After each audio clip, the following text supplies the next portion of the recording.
ফেসবুকে আপনার কাদের কারণে এনগেজমেন্ট বাড়ছে, কারা আপনার টপ ফ্যান, কারা আপনার রাইজিং ফ্যান, এই বিশেষ বন্ধুদের আপনার অবশ্যই চেনা উচিত।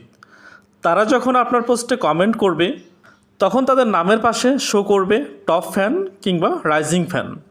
কিন্তু তার জন্য একটি সেটিংস অবশ্যই আপনাকে অন করতে হবে। কীভাবে সেটিংসটা অন করবেন চলুন দেখে নেই। এর জন্য প্রথমেই আপনাকে আপনার ফেসবুকটা ওপেন করে নিতে হবে।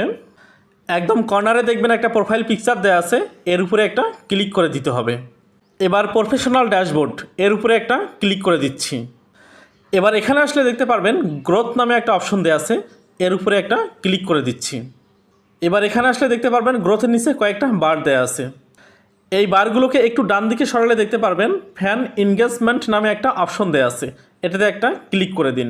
এবার এখানে এসে সেটিংসের যে অপশনটা দেখতে পাচ্ছেন এটাতে একটা ক্লিক করে দিন। এবার এখানে আসলে দেখতে পারবেন তিনটা অপশন বার দেওয়া আছে, যে তিনটাই আমি অন করে রাখছি। এটা যদি আপনার অফ থাকে তাহলে অবশ্যই আপনাকে অন করে রাখতে হবে।